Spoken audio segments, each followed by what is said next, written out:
Padaya Krishna Prashtaya Bhutale Srimad Bhaktivedanta Swami Niti Namine Namaste Sarasvati Deve Gauravani Vacharine Nirvishesha Shunyavadi Shakare Shatarine Shri Krishna Chaitanya Prabhu Nityananda Sri Advaita Gadadhara Srila Gauravakta Vrinda Hare Krishna Krishna Krishna Hare Hare Hare Rama Rama Rama Hare Hare Om Namo Bhagavate Vasudevaya Om Namo Bhagavate Vasudevaya Om Namo Bhagavate Vasudevaya Om Namo Bhagavate Vasudevaya Om Namo Bhagavate Vasudevaya Om Namo Bhagavate Vasudevaya. From Srimad Bhagavatam, 4th Canto, Chapter 16, Praise of King Prithu by the Professional Reciters, Text 4, Translation, Purport by His Divine Grace, A.C. Bhaktivedanta Swami Prabhupada. И така, четем от Шримад Бхагаватам, 4-та песен, 16 глава, заглавена молитвата на професионалните рецитатори. Текст 4, превод и пояснение от него божествено Савайчаря Нарвинда Бхактивиданта Свами Прабхупада. Esha Dharma Britam Shreshto Esha Dharma Britam Shreshto Lokam Dharmen Uvartayan Lokam Dharmen Uvartayan Gopta Cha Dharma Setunam Gopta Cha Dharma Setunam Shashtatat Paripantinam Shashtatat Paripantinam Esha Dharma Britam Shreshto Esha Dharma Britam Shreshto Lokam Dharmen Uvartayan Lokam Dharmen Uvartayan Gopta Cha Dharma Setunam Gopta Cha Dharma Setunam Shashtatat Paripantinam Shashtatat Paripantinam Esha Dharma Britam Shreshto Esha Dharma Britam Shreshto Lokam Dharmen Uvartayan Lokam Dharmen Uvartayan Gopta Cha Dharma Setunam Gopta Cha Dharma Setunam Shashtatat Paripantinam Shashtatat Paripantinam Eshaha, this King Prithu, Цар Приту, Dharma Britam, Dharma Britam, of persons executing religious activities, сред тези, които вършат религиозни дейности. Shreshtaha, Shreshtha, the best, най-добрият, Lokam, the whole world, целият свят, Dharme, Dharme, in religious activities, религиозни дейности, Anuvartayan, Анувартая, engaging them properly, ангажирайки ги правилно, Gupta, Гопта, the protector, защитникът, Cha, also, също, Dharma Setuna, Дharma Setuna, of the principles of religion, на религиозните принципи, Shashta, Shashta, the chastiser, който наказва, Tat Paripantina, Тат Парипантина, of those who are against religious principles. онези, които са противници на религиозните принципи. Translation: This king, Maharaj Prithu, is the best amongst those who are following religious principles. As such, he will engage everyone in the pursuit of religious principles and give those principles all protection. He will also be a great chastiser to the irreligious and atheistic. Този цар, Махараджа Приту, е най-благочестивият и религиозният цар в целия свят. Затова той ще осигури пълно покровителство на религията и ще даде възможност на всеки да следва религиозните принципи. А безбожниците и атеистите ще наказва по най-суров начин. Purport: the duty of the king or the head of the government is described very nicely in this verse. Пояснение. Тази строка ясно посочва какъв е дългът на царя или на държавния глава. It is the duty of the government head to see that people are strictly following a religious life. Ръководителят на държавата трябва да се погрижи всички хора да следват религиозните принципи. A king should also be strict in chastising the atheists. И сурово да наказва атеистите. In other words, an atheistic or godless government should never be supported by a king or governmental chief. С други думи, държавният глава никога не бива да допуска страната да се управлява от безбожници и атеисти. That is the test of good government. Това е критерият за добро управление. In the name of secular government, the king or governmental head remains neutral and allows people to engage in all sorts of irreligious activities. Когато държавата бъде обявена за светска, държавният глава застава на неутрални позиции и с това позволява на хората да вършат всякакви неблагочестиви деяния. In such a state, people cannot be happy despite all economic development.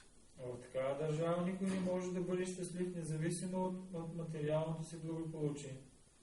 However, in this age of Kali, there are no pious kings. За съжаление обаче в епохата на Кали не е останал нито един благочестив цар. Instead, rogues and thieves are elected to head the government. Напротив, държавата е оглавявана от крадци и мошеници. But how can the people be happy without religion and God consciousness? Но нима хората могат да бъдат щастливи, ако не следват религията и нямат съзнание за Бога. The rogues exact taxes from the citizens for their own sense enjoyment, and in the future the people will be so much harassed that according to Srimad Bhagavatam they will flee from their homes and country and take shelter in the forest. Мошениците, облечени в власт, облагат народа с данъци, за да задоволяват собствените си стива.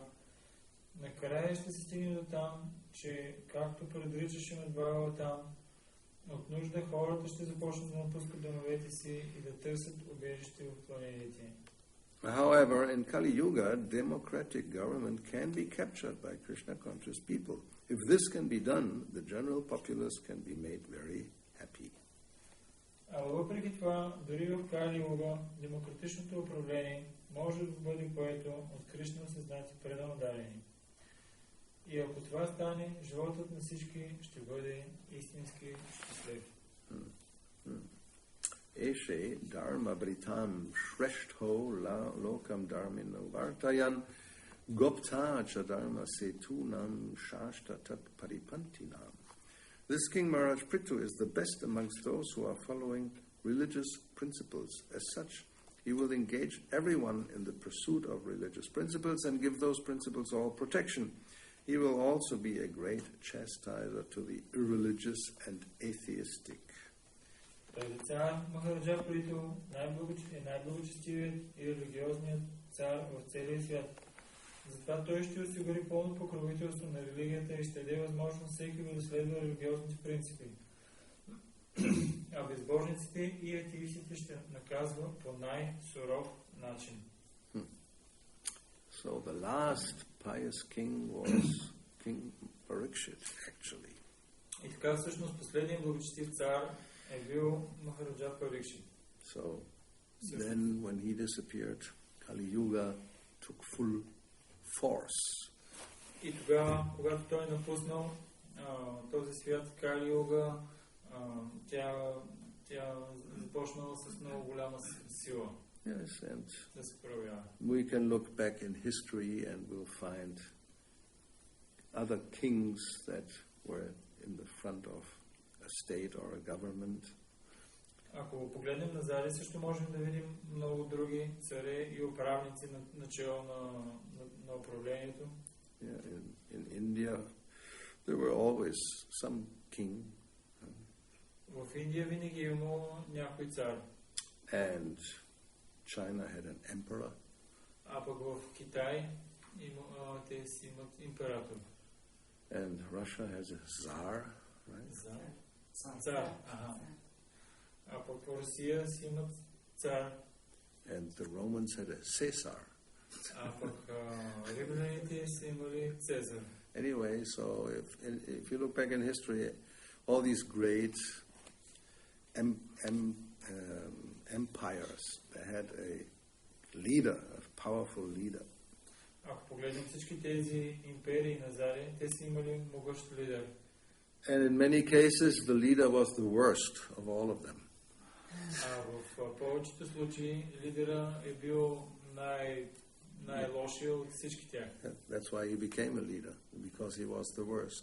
The most ruthless, the most cruel and abusive and all that.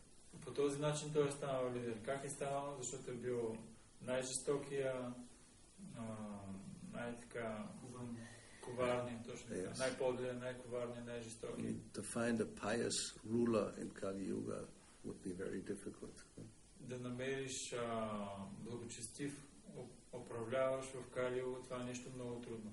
And then when people become fed up with all that around the 18th century, then they cut off the heads of all the kings and emperors, or made a revolution either in France or in Russia or in China. И когато хората се осъзнават за всички тези лоши качества, това, което правят те,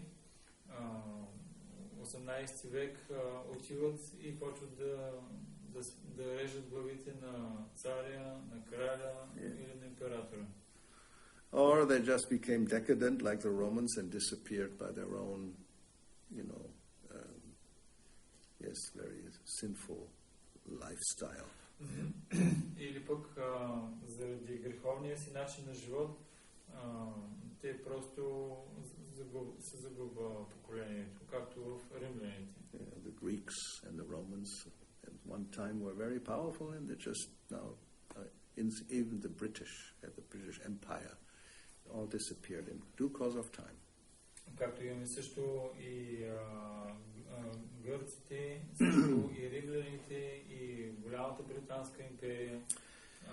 Те са имали моменти, в които са били много могъщи, много силни, но сега в момента тези империи вече не съществуват. And nowadays the predominating form of government is democracy.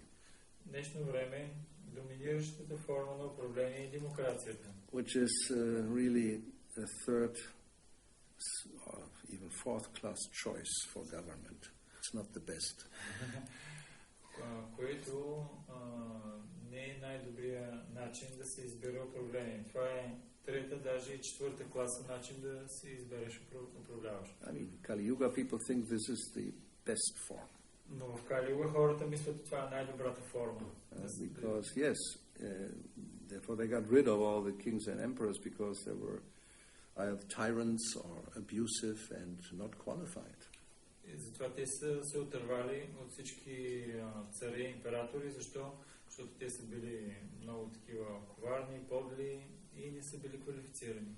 But now we have unqualified people selecting another unqualified person. Сега имаш други неквалифицирани хора. Те избират друг неквалифициран човек. We could see that in America recently. Можем да видим съвсем наскоро в Америка. Not only in America, you can see it in many places. На много места, не само в Америка. So then there's so much suffering, and then you get rid of the president or prime minister and get another one. Толкова много страдания, по някакъв начин се отървавате от стария президент и вече има нов. And now, the ex-president of France is going to jail.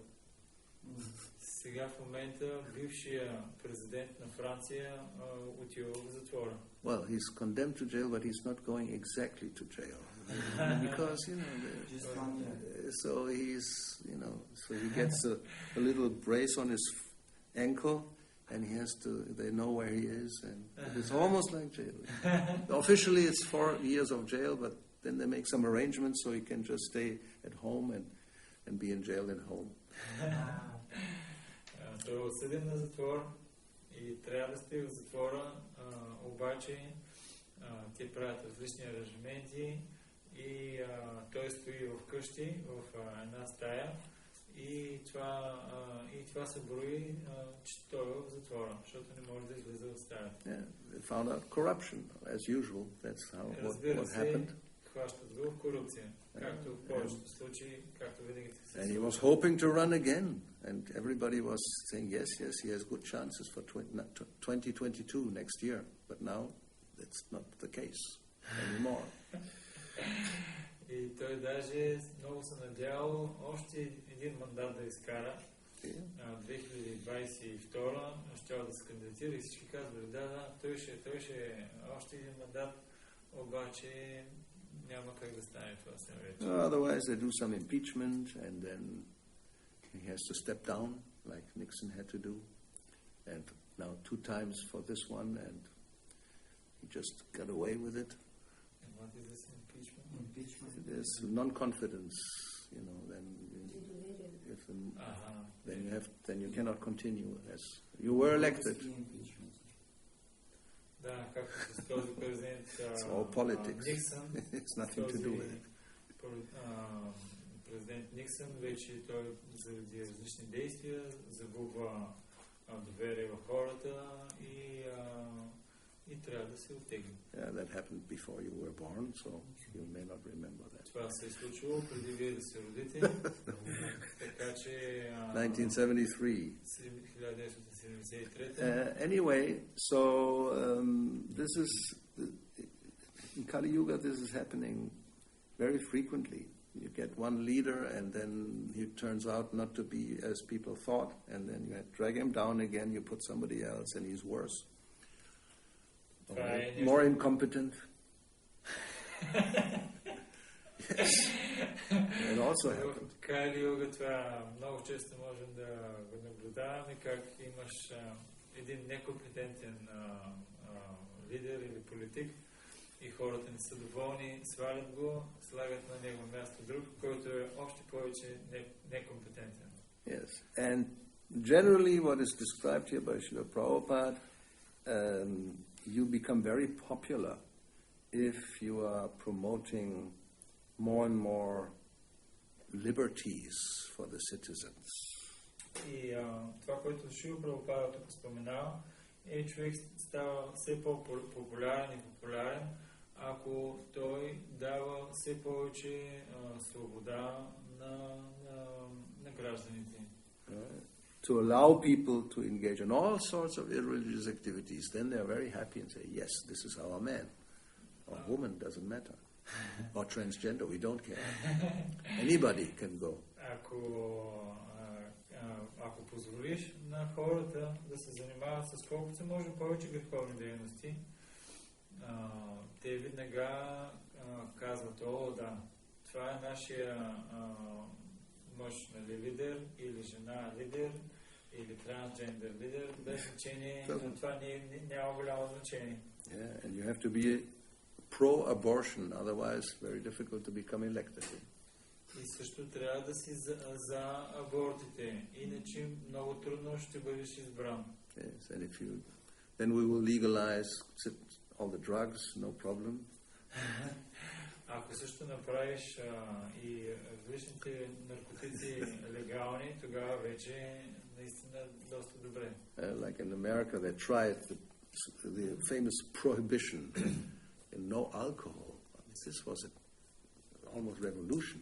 People would not tolerate such a thing. Както в Америка, известната каква треска беше? Сухи режим, Сухи режим, тогава се опитали да забранят алкохол и просто да не се продава. На практика това е нещо невъзможно. Yeah, you have to allow it, otherwise you will not be elected. Трябва да го позволиш това, иначе няма да бъдеш избран. So this is the typical state of affairs, and as Prabhupada says, then how can people be happy in such a, state? И Шрила Прабхупада казва, как е възможно изобщо хората да бъдат щастливи в такава страна? And that is of course a fact. We think that, yes, despite all economic development and so many advancements of science. И Шрила Прабхупада казва, въпреки цялото икономическо развитие или напредък, икономически напредък и също напредъка в науката. Well, that's the situation now, that we have governments and states, nations, which think, they're the most liberal and most advanced in history of humanity.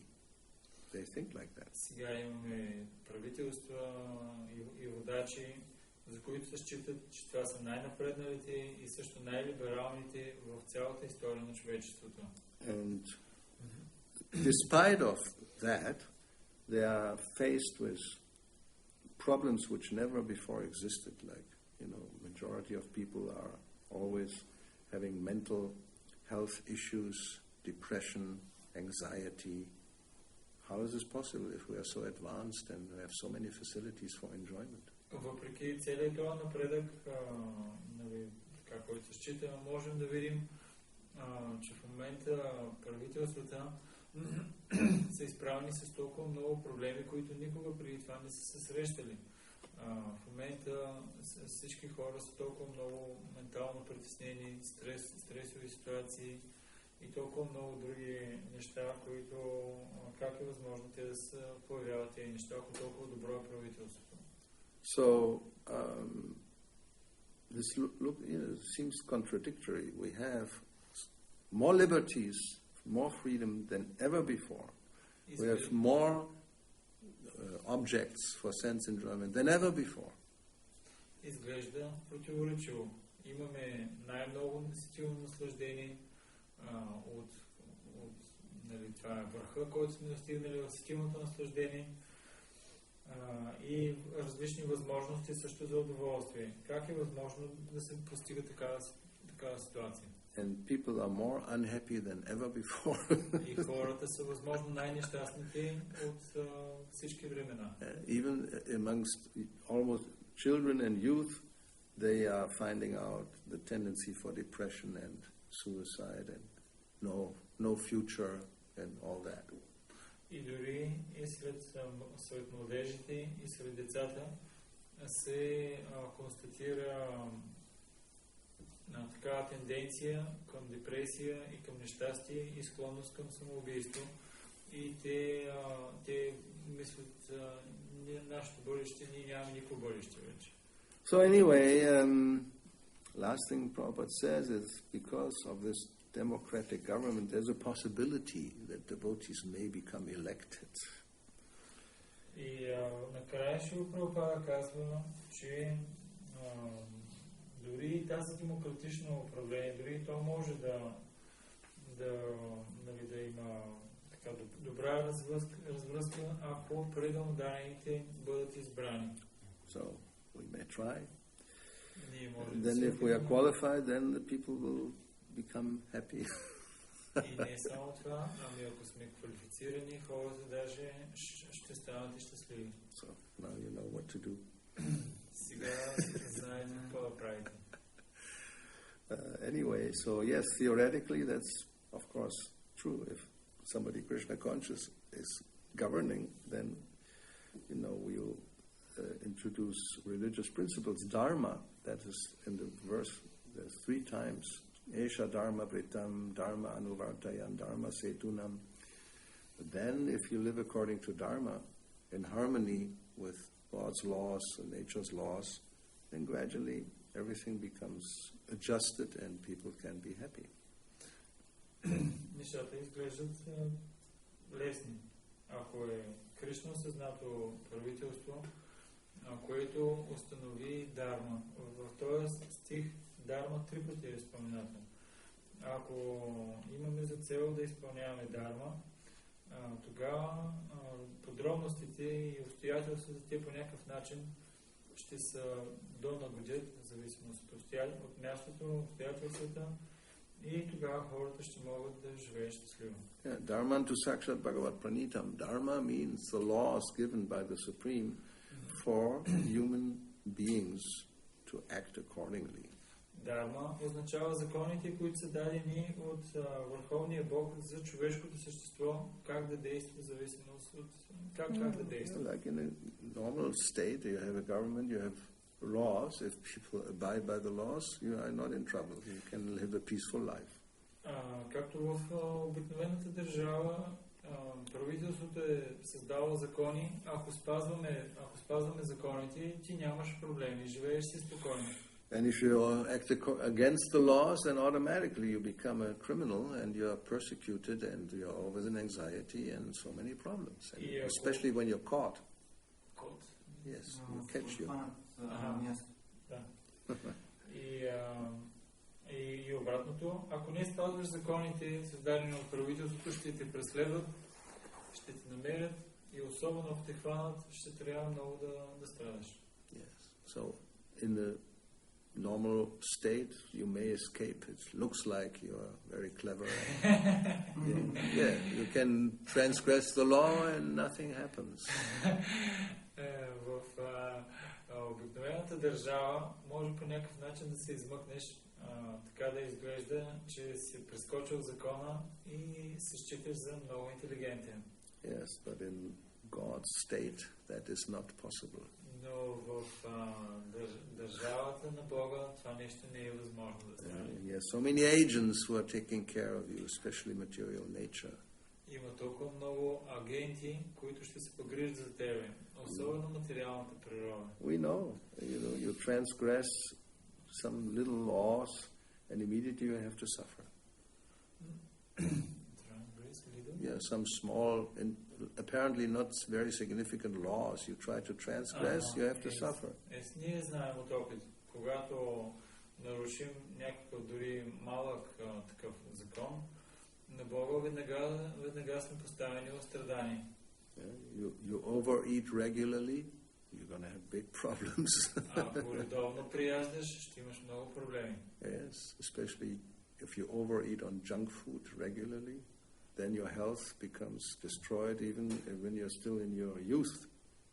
Особено ако прияждаш редовно с такава много ниско качество буклуци. Ако ядеш буклуци, you're still a teenager and you already have diabetes and what else you can have? High blood sugar, high blood pressure, and obese. Huh? Obese. Well, that's they don't even consider it really a disease. But that's already understood. Но ако си прияждаш такива буклуци, ядеш редовно, дори младеж, то има язва, диабет, сърцебиене, такова аномалии в кръвното налягане, в сърдечния ритъм, високо кръвно налягане.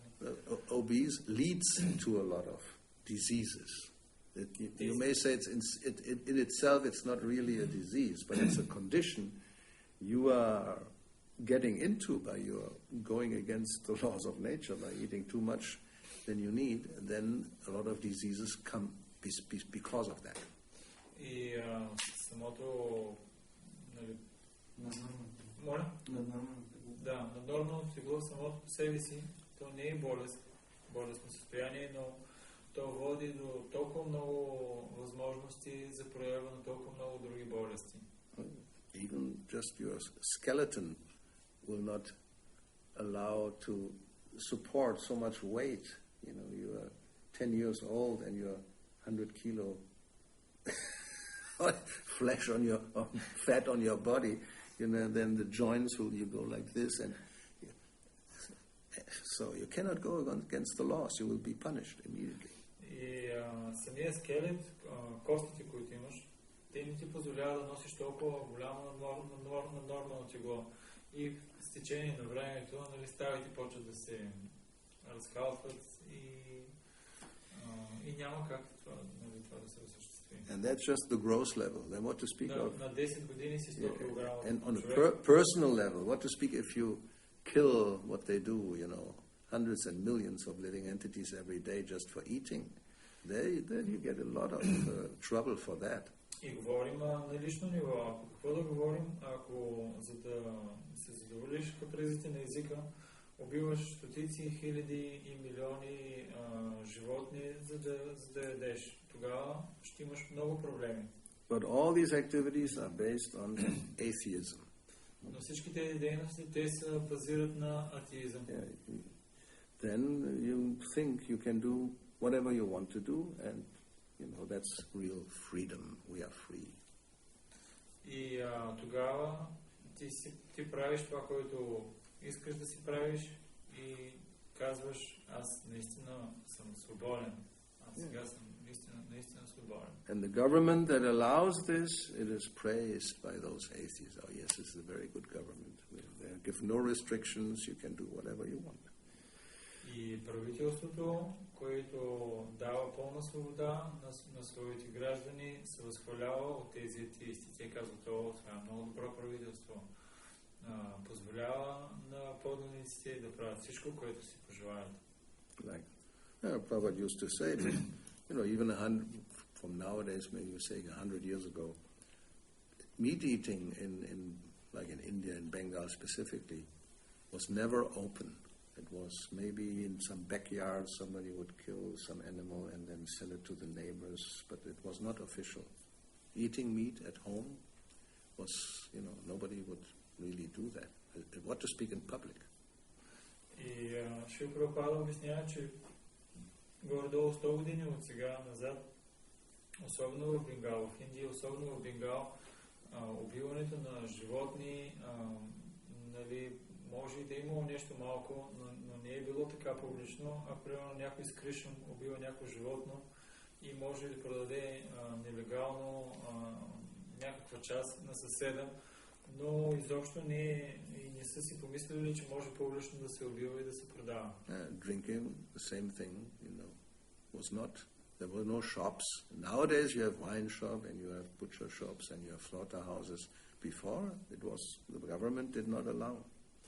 И по същия начин и с алкохола. На днешно време имаш кладница, магазин, където се продава месо, имаш магазин за алкохол и така нататък. And nowadays it's everywhere, and we are advancing. We're becoming more and more like America. Wonderful. McDonald's at every corner, so this is real advancement. И днешно време навсякъде е пълно с такива магазини и ние мислим, толкова много напреднахме. Вече има Макдоналдс на всеки ъгъл и ние вече сме като американците и наистина животът е хубав. So that, as pointed out here, only a very pious king, then government will be, conducted according to Dharma. И тук се споменава, трябва да е много благочестив царя и тогава всичко ще се извършва според Дharma. Ще се съобразява с Dharma. And the next step is that the government he sees to it that everybody is following a religious life, which is like really far away from what we have nowadays. And not that you're just free to do it or not to do it. I mean, you were actually, being supervised. А пък следващата стъпка, която в днешно време изобщо няма как да... Това изобщо няма никъде. Не само, че не си свободен да правиш каквото желаеш, ами и правителството, то те наблюдава и те ръководи и ти да действаш по точно определен начин. Не можеш да действаш както пожелаеш. So, anyway, that's the difference we can see here, and we hear more about how Prithu, is the ideal king. Това са разликите и ние също ще четем малко, още ще четем напред, за да видим как Приту е бил съвършеният цар. So, any comments, questions on that? Otherwise we'll continue with some thing about Srila Bhaktisiddhanta. Въпроси, нещо по тази тема. There's one right there in that little machine. Как да намерим правилен баланс в следването на принципите, правилата и в детайлите, свързани с принципите и правилата? How to make a balance between following the rules and regulations and the details which are connected with following the rules and regulations. How to find a balance between this? Доколко е важно да обръщаме внимание на принципите, правилата и детайлите? What is the importance of following the principles, rules and the details? That you have to have some intelligence. Затова трябва да имаш някаква интелигентност. If you don't have, you ask somebody who has. Ако нямаш интелигентност, трябва да попиташ някой, който има такава. I mean, the basic principle we know is to accept what is favorable for devotional service and to reject what is not favorable. Основното нещо е да приемаме нещата, които са благоприятни за преданото служене и да отхвърляме тези, които не са благоприятни. So, generally, with some intelligence, we know what is favorable, what is not favorable. If you don't know, then you're in trouble. По принцип, с малко интелигентност човек би трябвало да разбира кое е благоприятно, кое не е благоприятно. Ако не го знае това, би трябвало а той самия има проблем. Ще има проблем. Details are always adjustable according to circumstances, the time, the person involved. That can be, but to do that, you have to have some intelligence. Детайлите винаги могат да бъдат приспособени или променени в зависимост от времето, от мястото, от хората, но за да бъде направено това, трябва да има някаква интелигентност. I mean, like you have this question about dress. Dress is a detail. Както примерно с дрехите. Аз бях питал за дрехите. Махарадж казва, това е детайл. But, like in the temple room, what is the problem to have that dress? It's nice. Но къде е проблема в храма да носиш такива вайшнава дрехи? Това е много приятно. But when you work on construction, as I said, going up ladders and doing things, then it's absolutely not practical. It's dangerous. Don't dress like that. Но ако работиш в строителство, особено, и се изкатериш нагоре-надолу по стълбата, тогава е малко трудно с тези дрехи, и даже е опасно и не е препоръчително. Even working the field, maybe you can manage, but it's not very practical. Дори на полето да работиш, може да го по някакъв начин да го приспособиш, да се приспособиш дрехите, но не е като цяло много практично. If you have to run after the cows frequently, this is not the most practical dress for running. Ако бягаш след кравите, това не е най-практичната дреха за да бягаш. You probably trip on, then you're undressed, Най-вероятно ще се развържи и ти ще останеш гол. Well, if it's in the open field in front of the cows, they don't care, Ако е на откритото поле и там са само крави, тях няма много да ги е грижа. But we have seen this, suddenly the dhoti falls off and then but you have no time and you try to somehow hold and run, and this is not very intelligent. Сте го виждали това, как понякога една дотите не се разхлабва и почва да пада, но ако трябва да бягаш да го кажеш кравите, тогава това не е много практично и интелигентно. Anyway, so that's a detail, and there's so many there's other details according to circumstances you may have to make an adjustment. Има и други детайли, в зависимост от обстоятелствата, които човек трябва да ги нагоди. So, if one is sincere and serious, then normally there's no problem. If one has a devious mentality, then one will find so many excuses to not follow a principle because, I just don't like it. And I give some, intelligent excuse why this is now a detail. But actually it's a principle and you shouldn't change it. И ако си искрен и също sincere and Serious, honest. сериозен. Ако си сериозен и искрен, винаги ще намериш начин и интелигентност как да приложиш различните принципи в живота си и да се опиташ да нагодиш детайлите. И обратното, ако имаш такъв менталитет да се отклоняваш, имаш такъв менталитет за отклонение, винаги ще можеш да намериш някое извинение и аргумент, който да дадеш и да кажеш, но това не е толкова важно, това е детайл. Всъщност това е принцип и ще почнеш да даваш различни аргументи, защото това не е толкова важен принцип и може да се нагоди. Okay. There is one more question. All right. Какво да правим, за да не изпадаме в депресия и как да излизаме от нея? What can we do not to go to have a depression and to be in such a situation like depression, and also if we are in the situation, how to overcome the depression. Krishna says, if you engage in devotional service, susukam kartum avyayam. It's joyful. Кришна казва в Бхагавад Гита, ако се ангажираш в предано служене, Кришна обяснява, че това е сусукхам картам авиям. Това е много така удовлетворяващо. So, to get there, as he says before that, 9th chapter, no. Yes, later on he explains about going beyond the three modes of material nature, Brahma Bhuyaya Kalpate, Sagunan Samatidhyaitan, and then Brahma Bhuta Prasanatma. When you get there to the Brahma Bhuta stage, then you become full of joy, and no more hankering, and no more lamenting, no more depression. След това малко по-късно той обяснява как да прескочиш гоните на материалната природа. И малко по-късно той също обяснява как да се издигнеш до платформата Браман, на която платформа повече не скърбиш за нещата, които си загубил и също не копнееш да притежаваш нещо.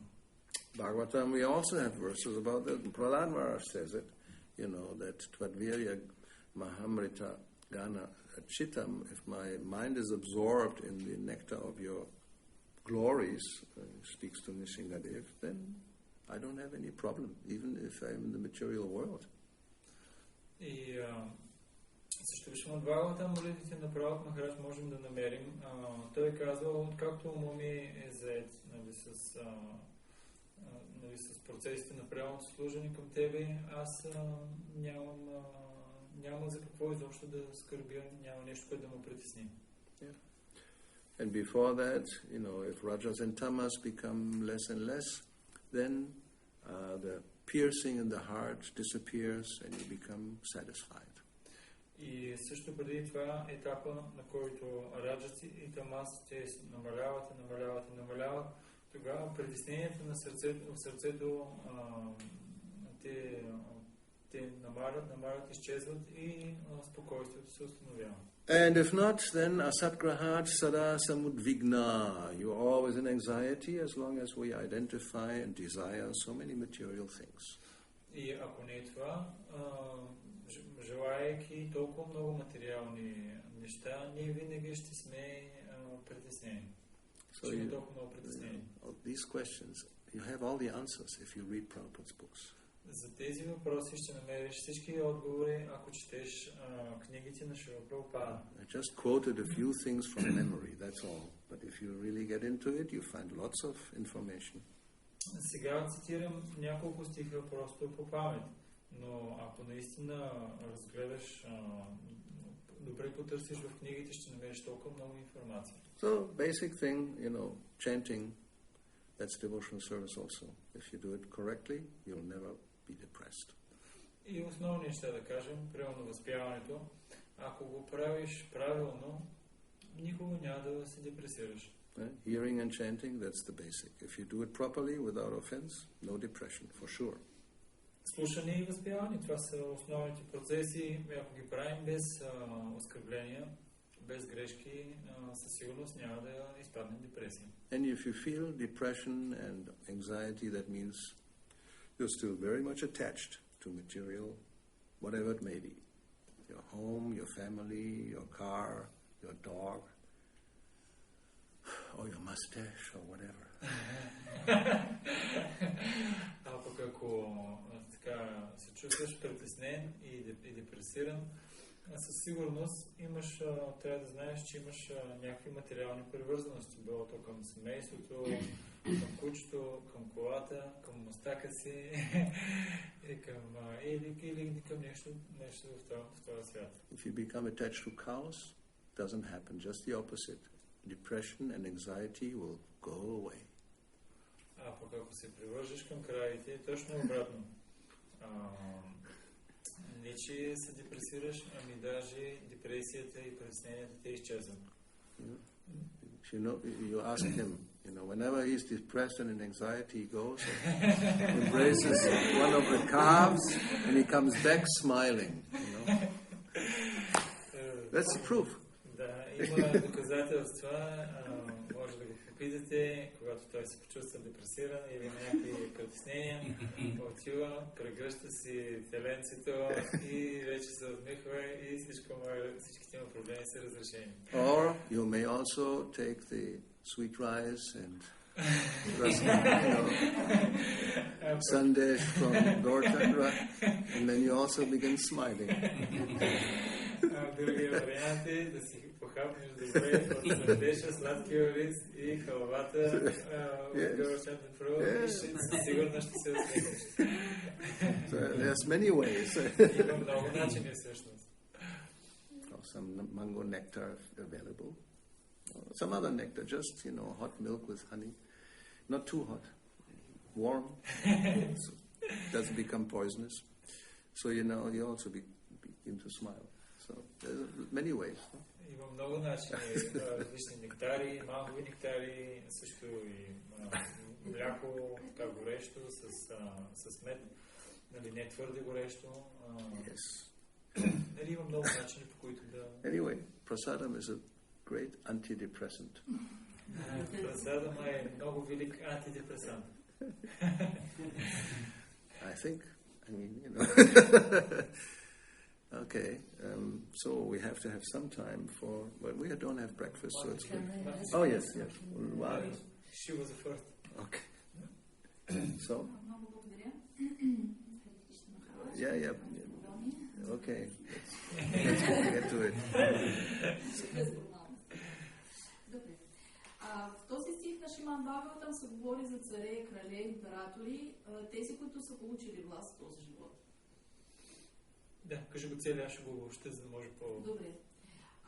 Въпросът ми е във връзка с нас, обикновени хора, предано ударени, които разкриват в себе си тази потребност да властват, но не получават това чувство за контрол. Как можем да заемем това чувство, желание за контрол, желание за лидерство в служене, ако нямаш този потенциал? Но да ни се трупа, да ни се афектира, да ни се гние вътре, а правилно да го заемеш. Особено чувството на контрол, чувството за лидерство и така нататък. Yes, her question is regarding the here we're speaking about kings, kings and queens, emperors, and she's saying also queens. Махарадж Гопали и също и кралици имаме. И she's saying we as devotees, but also sometimes we see that such inclination for leadership is manifesting. You want to become a queen? Everybody wants to become Ishvara, Ishvari. I mean, no problem. You can go to the demigods. To the demigod, become a demigoddess. Махарадж каза, да, всъщност, може би искаш да станеш кралица или искаш да станеш Ишвара, нали, такъв повелител. И той каза, всеки един от нас е дошъл в този свят за това. Просто трябва да отидеш при клубовете. Anyway, just what else? Като, нали, вмъкна го само. The question is how to deal with this tendency to lead, to have some position, leading position, if we don't have so much capacity to do this nicely, or to do it. Then don't. And also she's saying without in the heart to be disturbed. Actually, this is a very good question. Всъщност това е много добър въпрос. Because that's the biggest problem. Това всъщност е най-големият проблем. Somebody wants to be king and he is a fool. Има хора, които искат да са царе, но са големи глупаци. That's a very dangerous combination. This is the worst. Yes. Foolish leaders. That's the worst you can have. Глупаки, обаче има много силно желание да води, да ръководи. Това е най-лошото нещо, което може да се случи. I mean, глупо ръководство. We can speak about different types of, if you use the word foolish, in English it's, you have everything, incompetent, just, говорим за глупост, има различни термини stupid, в английския, имаш некомпетентен, имаш глупав. Yeah, stupid or even very smart but devious, Имаш интелигентни, обаче с такова хитър, който е интелигентен, обаче So you use your imagination, you can imagine all these kinds of combinations. It's really a disaster. Catastrophe. Използвай въображението си и ще видиш наистина колко тежко катастрофално положение. Yes. Prahlad Maharaj also speaks about this, the anda yatanda upaniyamanas, the blind leading the blind. Where will they end up? In the ditch. Прабхупада Махарадж говори за това. Слепеца води другите слепци. Къде ще свършат в пропастта? It's guaranteed, eh? Гарантирано е това. So, then, if you have that tendency, just cut it off. Имаш, да кажем, че имаш такава тенденция, не изглежда, че имаш такава, но да кажем, че имаш така или някой друг има. Ако ти имаш тая, просто я удържиш тая тенденция. What do you want to become? A leader of what? Of who? Какъв лидер искаш да станеш? Знаете ли, въпросът ми е всъщност касае лично мен. Видяхме се... Is she asking regarding her and now she will explain? Well, what I'm saying, what is what are your Може possibilities to become a leader of who? Of a couple of cats? That's okay, do it. They don't care. They will just run away if you're becoming too obnoxious. Искам да уточня. Видях сега в себе си едно такова качество като перфекционизъм и детализиране на всички. Всичко трябва да стане еди как си. И това излъчва вече мен, другите, и как да го заема в правилно служене, за да ни предизвиквам безпокойство в другите и в себе си. Тоест този контролер. Control freak. Yes, Perfectionist. she's speaking, I have one quality which is perfectionism. Yeah, perfection. We all have that. Many of us have this. Perfectionism. And she fault. seems, I see some details which I want to, That's good. So this to be not made in such a way, this way, and I have this inclination, and sometimes this disturbs me. Well, but it's better than the other way around. Но това е по-добре, отколкото противоположното качество. The person who doesn't care. That's worse. Ако си личност, която изобщо не го е грижа за детайлите, да кажем, това е най-лошото. So you have to find the middle way. И трябва да намериш средния път. It's always the middle way. It's not the extreme heat and the extreme cold. It's 25 degrees. That's perfect. You don't sweat and you don't feel cold. It's perfect. Не дей да ходиш в екстремния студ, нито в непоносимата жега. Бъди в 25 градусова температура, в която не се потиш и не ти е студено също. You have a soup. Така че имаш супа. No salt. At all. няма сол. Nirguna soup, you know. I mean, it's like... Такава супа освободена от всяко качество. And then you have the passionate soup, you know. The salt is almost jumping out of it, you know.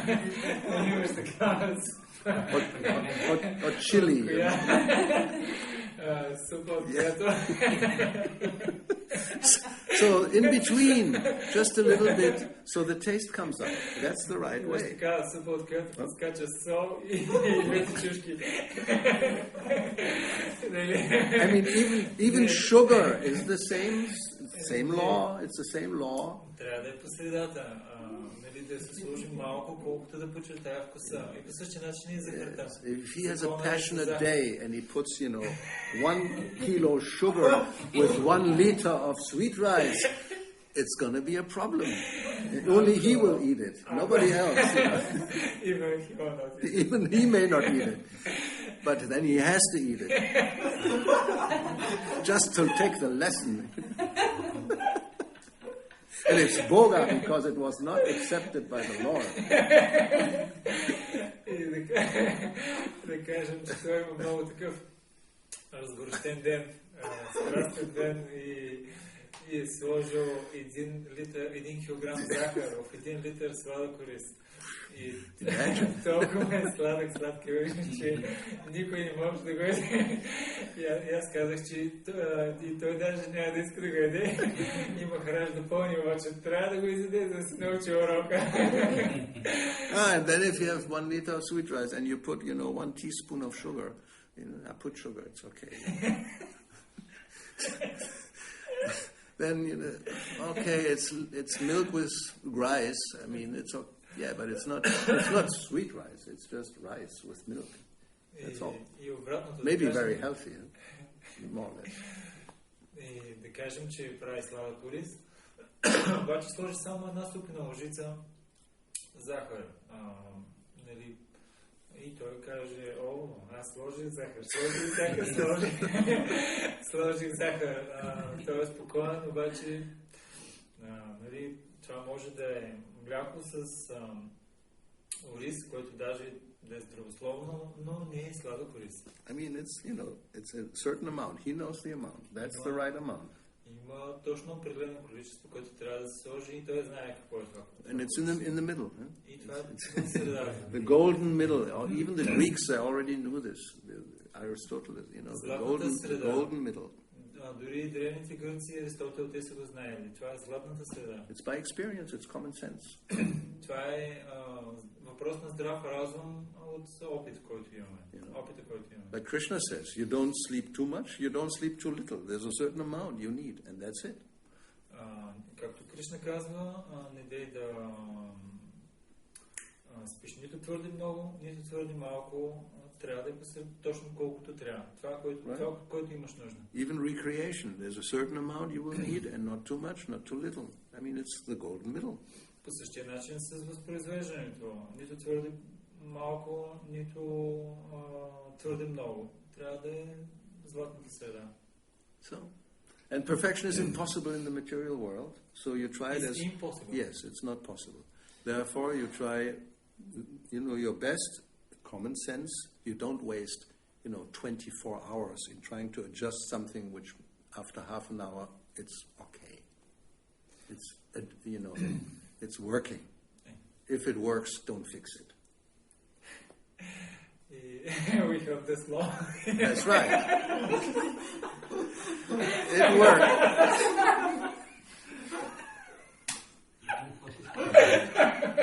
So if it works, all right. It's the basic acceptable level. Then you make it nicer. That's okay. But you don't spend all day, all night trying to make it perfect, because it will never happen. Then you're wasting time. И това, което Махарадж каза, е, че в този свят няма как всичко да стане перфектно. Това не е възможно. Не дей да прекарваш толкова много време, половин ден или цял ден, за да се опиташ да направиш нещо перфектно, ако може за половин час така да го направиш, че то да работи. И Махарадж каза, ако нещо работи, не дей да го бавиш. Нали, и по този начин можеш да спестиш доста време. Now, for Krishna, we want to do things as good as we can in a certain, like let's say the common sense amount of time and energy invested. А пък за Кришна... If they have some intelligence to discriminate, then now that's enough. За Кришна ние искаме да го направим възможно най-доброто, обаче в зависимост от времето, енергията и ресурсите, с които разполагаме. Like making a garland. So, what does it mean? Of course, you can spend all day trying to make it, really exactly perfect. Is that no? You have to do other things also. So don't waste your time in trying to perfect something, and you cannot do anything else, which is then not very practical. Както с гирляндите, примерно, може човек да прикара цял ден, в който той да се опита да го усъвършенства и да го направи толкова перфектен гирлянд. Обаче да кажем, че имаш и много други неща, които трябва да направиш. Не, трябва да си практичен. Не можеш да изоставиш всичките други неща, задължения. И просто целият ден да кажеш, аз съм зает, нали, имам такива задължения. Imagine, you have to pick the flowers and you're selecting them. And you're analyzing that they're exactly the same and they're in the same spot, each opposite, not a little higher, not a little lower, same amount of petals, more or less the same color, same size. Then you're spending 10 hours just to collect flowers and try to arrange them. That's crazy. Да кажем, че отиваш да береш цветя. И отиваш обаче преди да го скъсаш цветето, те ти трябва цвети с точно определени листенца, точно определена голяма големина, фаза на разцъфване и така нататък и така нататък. И ти просто за да набереш цветята, вече 10 часа са минали. Oh, that means then you're not trying to please Krishna, you're trying to please your own idea of perfection and becoming perfect. I did it. И това може да означава, че да не се опитваш толкова много да удовлетвориш Кришна, а по-скоро опитваш се да удовлетвориш склонността си да правиш нещата перфектно и да ги така идеализираш. Anyway, so if you have the tendency, you just have to try to cut it. Ако имаш различни такива наклонности, просто ги скъстри ги малко. And be satisfied with something that is almost perfect. И се научи да бъдеш удовлетворена с нещата, които са почти перфектни. 99% is good enough. 99% е добре. Don't try for 100. Не се опитвай за... Krishna already says in Bhagavad Gita, every endeavor there's a little fault. So Кришна го therefore, казва в Bhagavad Gita, всички усилия в този свят, те са покрити от някаква грешка. you have to just live with that. It's Просто трябва да part of this world. Това е част от този свят, трябва да се научим да живеем с него. They say nobody is perfect. Except for Krishna, nobody is perfect. В този свят, с изключение на Кришна, няма друг перфектен човек. So, what to do? Друг Just перфектна личност. accept it and live with it. Трябва да го приемем и да живеем с това. Махарадж, правилно ли да разбирам, че просто да пускаш по-малко, защото аз, когато видях това и почна край, пускам това обаче, отива в друга крайност, край нищо не ме интересува и почва това колебание. Правилно ли разбирам и как да се стигне до тази среда, да няма тези колебания и помъничко, защото ума постоянно се притеснява. Това ще има подпътство. На български не знам думата подпустителство. Нехайност. Това е нехайност. Края вече не може. Трябва върви едно силно изтощение на ума, на психиката и вече се изморих от това. Искам някакъв се... She asking about finding the golden middle, because I'm thinking maybe this is like to try to make things perfect, and I give it completely, and after I thinking should I give it up? So was this right, or or should give it up, or should try to make it more perfect. And she's saying this way, become tired from. So, what can I say? You have to know. If you're nobody else, you cannot ask anybody, then what can you do? You have to judge it. Ако нямаш кой да питаш за тези неща, които отнасят тези неща, ти трябва да се should need to adjust. No, I'm saying, unless you have somebody you can ask and you trust their judgment, then you have to rely on your own judgment. What can you do? Ако нямаш кой да питаш, на който да можеш да се довериш и да получиш отговора и да го предложиш, тогава ти самата трябва да избираш. Трябва да направиш решението. Therefore, generally, we have an authority.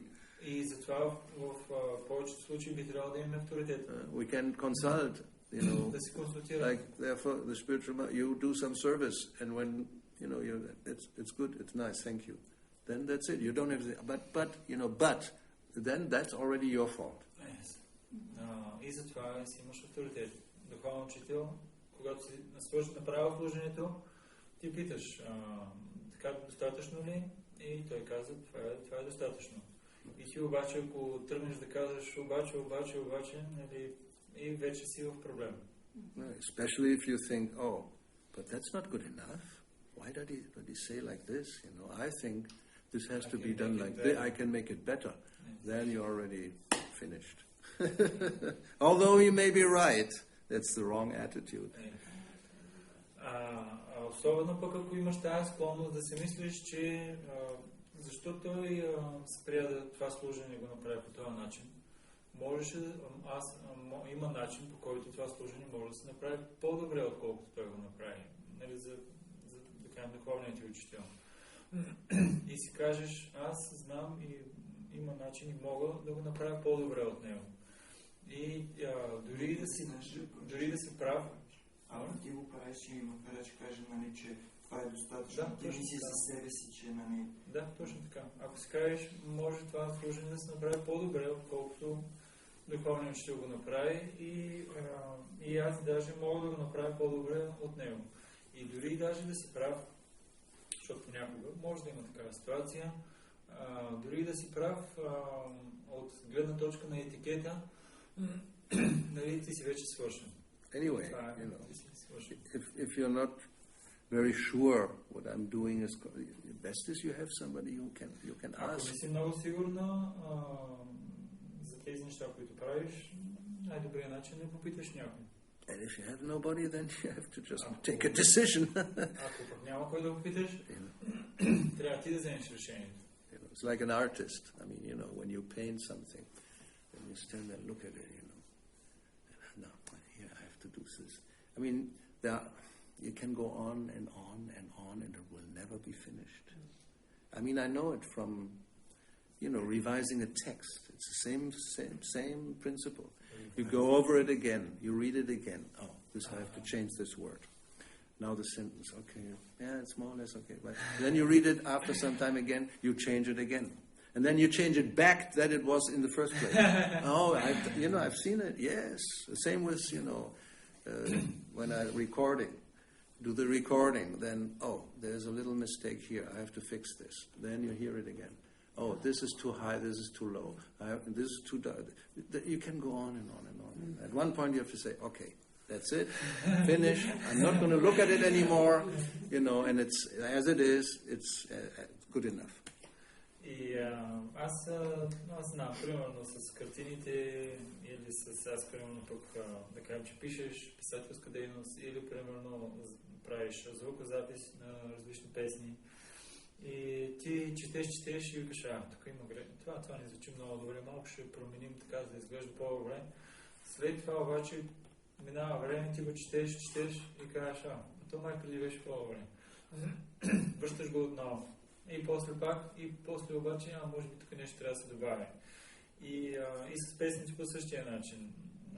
Нали тук има някаква грешка, трябва да го поправим. Тук пък тоновете някъде беше по-висок, по-нисък. И има един момент, който трябва да кажеш, край, това е. Нали, колкото съм го правил, просто публикуваме го и това е. трябва да вземеш решение. Anyway, so anything else? I have a Quick, about, so-called quick. maybe about some detail, but Srila Prabhupada said that we cannot be in front deities in blue or red dress. What these colors actually means for deities and why not? This is in the book Nectar I know.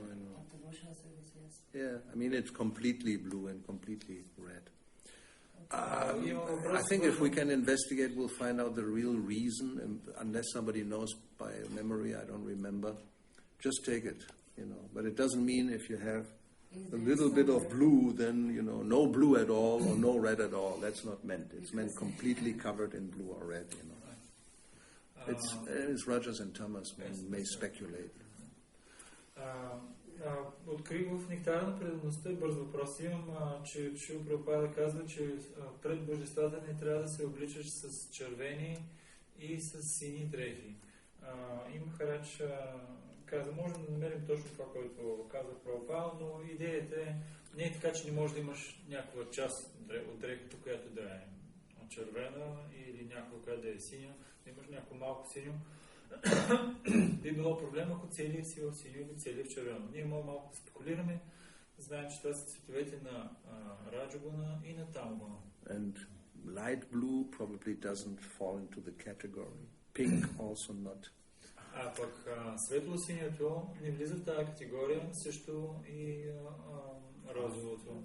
Yeah? And green is no problem, so no problem. Зеленото също не влиза в тази категория. So, I mean, sometimes we use red sari for weddings. I mean, but it always has some other things. It's not just plain red or dark red or dark blue, whatever. So just take it as Rajas Tamas and don't do it. But anything. Може и сарито, примерно, или дрехата да е дори и синя и червена, но имат различни орнаменти. Не е чисто червена и чисто синя. Има такива сарита и даже и сватбени церемонии съм виждал с такива дрехи. Не е чак толкова голямо. It has some gold in it and then that's already, the rule is overruled. You have some border. Такива окрайчват са и различни такива златни такива елементи и вече това правило изчезва. Това е превъзможно. Okay, so why not? What is this? The colors. Yeah. Yes, the colors. Blue and red, the colors of the Rajaguna and Tamagun. Red is for Rajas. And blue for Tamas. So just choose yellow, sattvic. Избери жълтото. Това е сатвично. Добре, окей. Maharaj, what about should we not try to be strict with ourselves, Sure. union with others? Yes, that's a very good principle. Yes. Not a detail. This is not a detail. No, I'm not speaking this in the... But I'm saying, Нали това, което от гледна точка на перфекционизма, би трябвало много лесно правило да сме много стрикни със себе си, а с другите сме много толерантни. And the other question I have here regarding the Krishna conscious ruler, should we not try to develop the just like sattvic qualities and not to push for ruling, or also maybe some devotee can try? Depends on the tendencies. Yeah, somebody may have, then he should use it for Krishna's service. Yeah. Shudra shouldn't become a ruler. And Brahmana normally don't like it. And Vaishyas are just profit. That's not a good idea. That we already know. Vaishyas becoming rulers, it's a bad idea. They adjust all the taxes so they don't have to pay.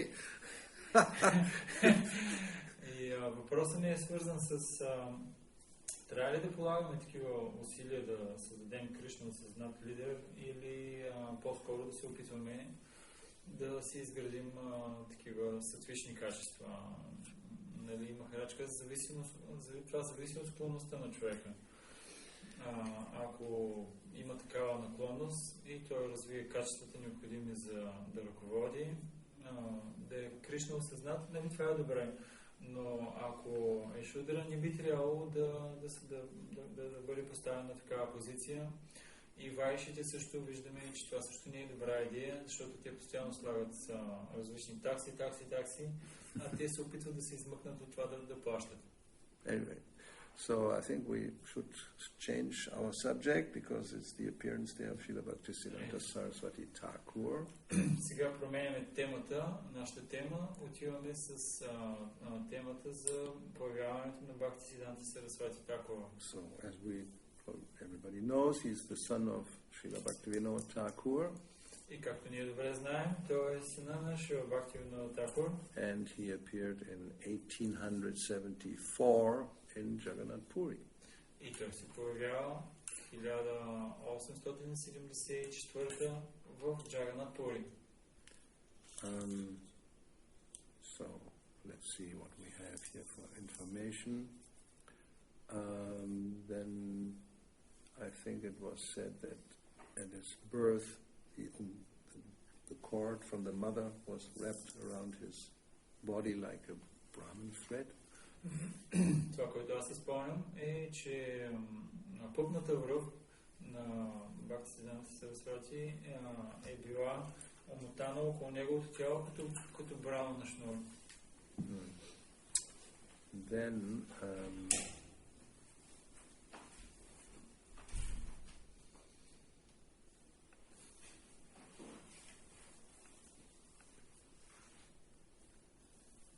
when he was 5 months old, then was Ratha Yatra time. Също, когато бил на 5 години, тогава имало Ратha Yatra. And as is said here, that normally the procession takes a few hours.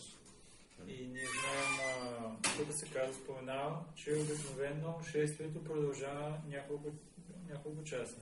But at this time, the cart stopped in front of Bhaktivinoda Thakur's house for 3 days. Но тогава, когато колесницата стигнала до къщата на Бхактивинода Тхакура, тя там останала в продължение на 3 дена.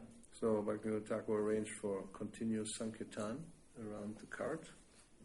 Бхактивинода Тхакур уредил постоянно да има санкиртан около колесницата. And he was actually in charge of the temple also, so he was a very prominent figure in Jagannath Puri. И тогава той даже бил отговорен за храма. So therefore, и бил много главна личност в Джаганат Пури. So therefore he told his wife to bring the baby to the cart.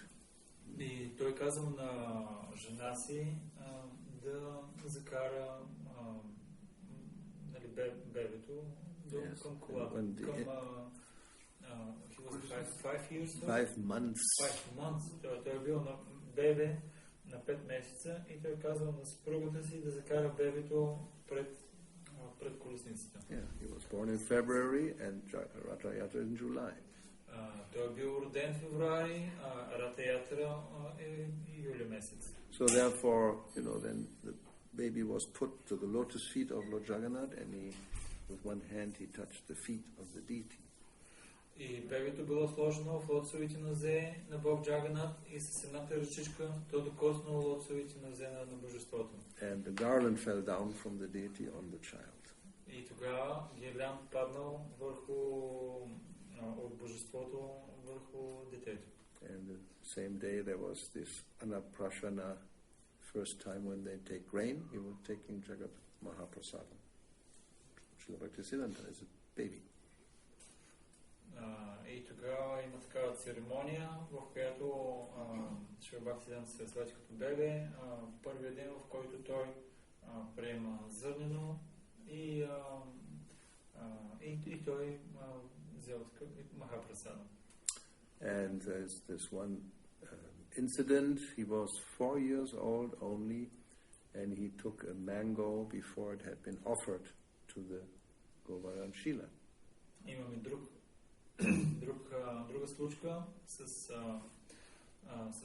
с Бхактисиддhanта, който изял едно манго преди то да бъде предложено на шилите. So then Govardhana шилите. his father, Bhaktivinoda Thakur, rebuked him, saying that all food that we take first has to be offered to the deity. И баща му, Шрила Бхактивинода Тхакур, така го смъмрил и му казал, всичката храна, която ние се храним, преди това я предлагаме на божествата. So he was 4 years old, so he took a vow that he would never eat mangoes in his whole life. И той бил само на 4 години, но въпреки това той дал такъв обет никога повече да не яде манго през целия си живот. So then later, sometimes, in India it's very prominent when mango season is, people would come and bring some mango, and he said, I cannot take, I'm an offender. И в Индия, когато дойде особено сезон на мангото, идват гости, хора и те му предлагали манго и той казал, аз не мога да го взема, защото съм оскърбител.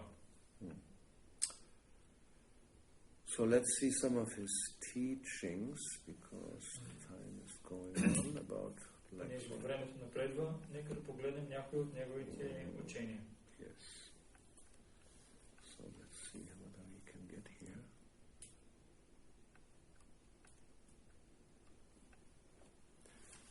Chanting of the holy names, he said, chant the Maha Mantra loudly and with attachment. This will drive away inertia, worldly ills and disturbances. Chant the holy name loudly. Висок глас и с привързаност. С привързаност. Това ще отстрани от твоя живот инерцията, светските склонност и също и притеснението. So then one time a pandit came and who thought that Harinam chanting is like for neophytes, it's an elementary practice. Веднъж дошъл един пандит, който считал възпяването на святите имена за такава практика, която е елементарна и предназначена за начинаещите. So he asked, why are you chanting Harinam so much?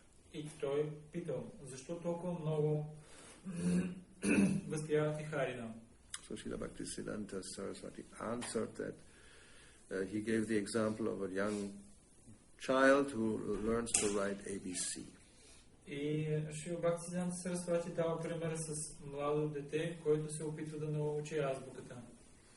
So then when he is older, he still writes ABC in an algebra equation. Algebra? Yes. Yeah. Когато той вече е по-възрастен, той също практикува тази азбука и в алгебра. В тази наука. So there's still A, B and C in the algebra. Yes.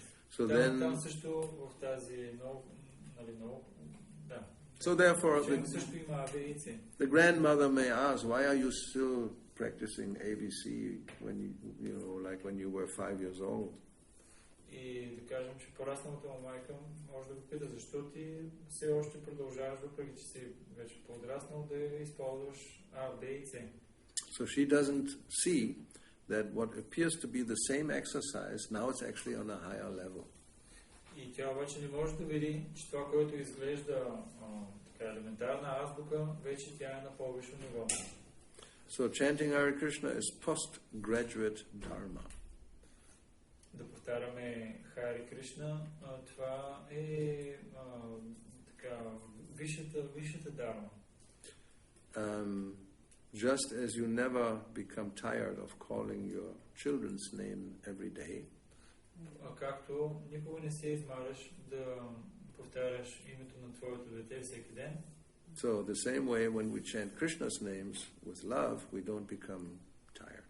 По същия начин, когато ние възпяваме името на Кришна всеки ден с любов, ние не се измаряме. Devotees are characterized by unceasing taste for reciting the holy names.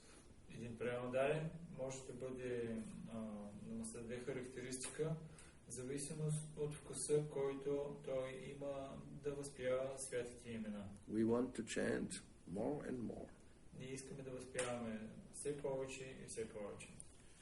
Then about kirtan, in the early days of the mission, Srila Saraswati Thakur occasionally led kirtan. Бхактисидданта. Yeah. Във връзка с киртана, в ранните години Шрила Бхактисиддanta Сарасвати водил киртан.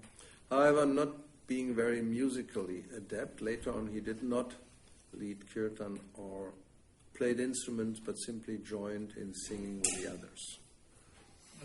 Въпреки, че не бил много добър водещ като певец и също с музикални инструменти, и той по-късно не водил толкова киртани, той се присъединява към групите.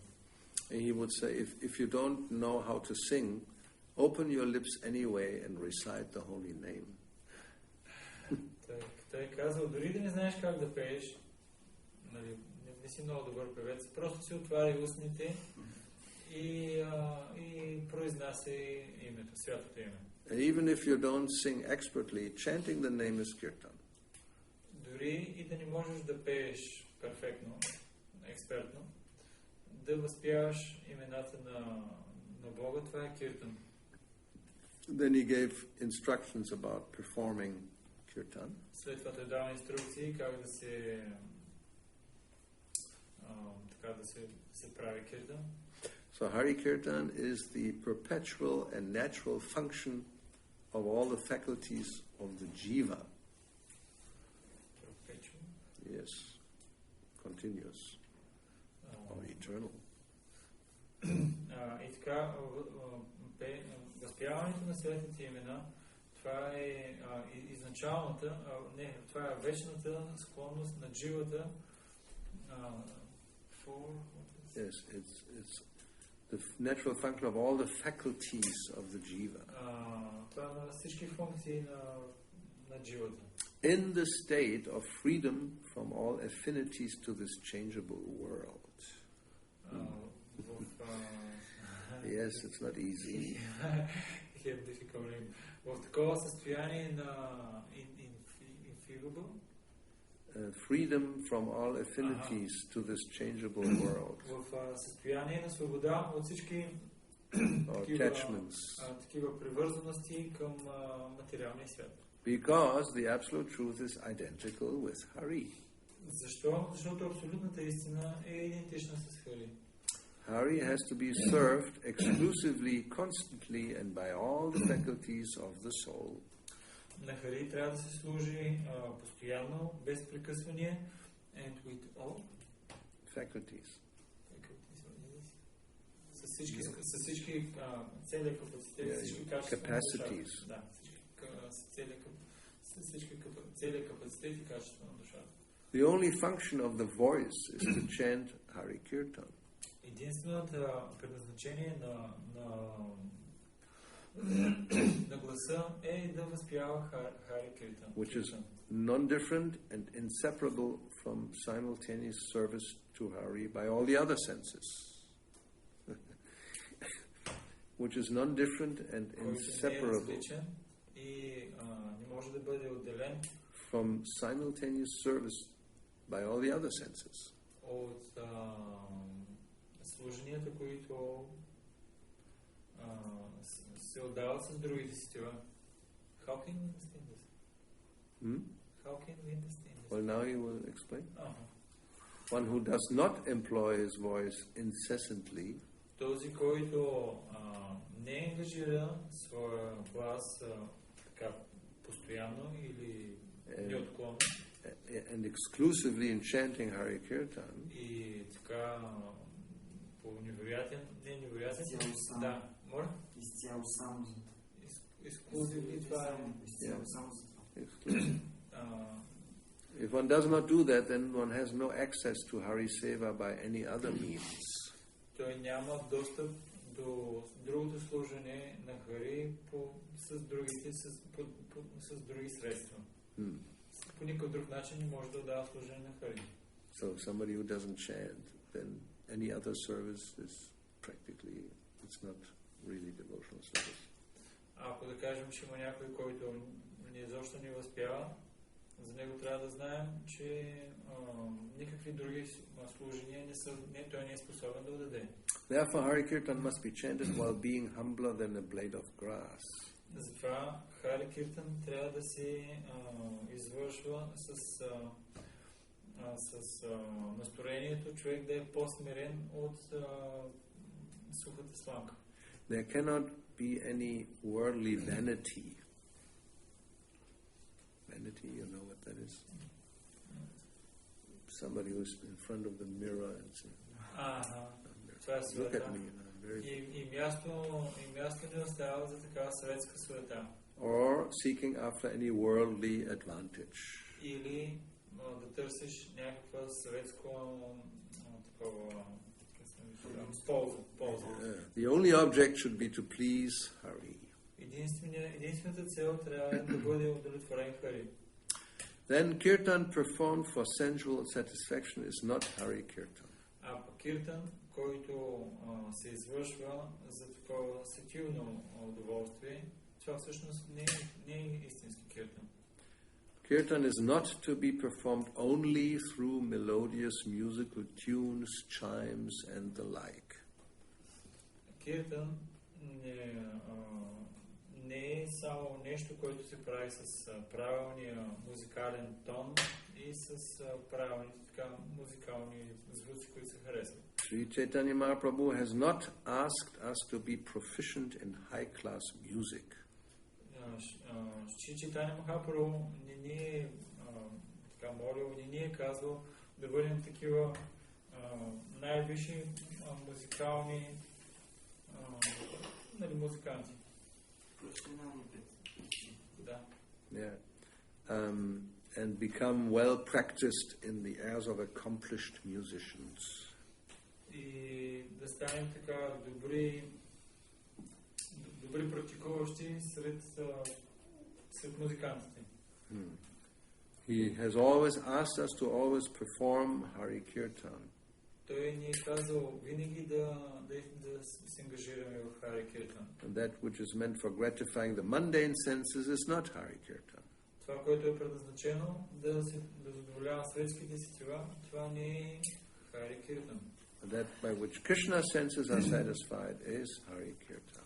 Това, който е предназначен, този киртан, който е предназначен да удовлетвори сетивата на Кришна, това е Хари Киртан. Although many Bengalis and Oriyas were virtuoso singers and musicians, those who joined the Gaudiya Math were not encouraged to perform it in the showy manner typical of mundane kirtaniyas. This type of some do nowadays. This was not encouraged in the Gaudiya Math. No, this is now general description. Devotees who came, the Bengalis. Бенгалски такива виртуози и които са извършвали киртани, не били така приветствани да извършват киртан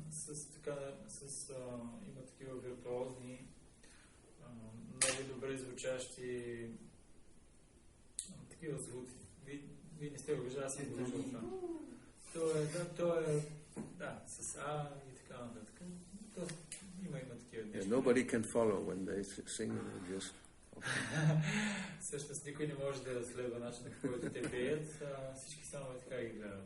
So then Gaudiya Math kirtans were performed in a distinctive Bengali style. И затова киртана в Гаудия Мат последователността е бил извършван с такъв ритъм в традиционния. Yet in a relatively uncomplicated manner. По един такъв не много усложнен начин. Yeah, without all these intricacies typical for Bengali kirtan. Без тези типични усложнения в бенгалските киртани. And Mridanga kartans, the main instruments, with some gongs and the big ones, the jumpas. Пък музикалните инструменти основните са мриданга и каратали придружавани от гонг и от големите цимбали. No violins. Без флейти. It was prohibited, actually.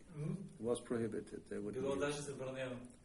And even harmonium, and by Prabhupada's grace, we can use that at least. But we should try to keep it simple. Даже и хармониума също бил забранен и всички други музикални инструменти, но по милостта на Прабхупада ние можем да го използваме.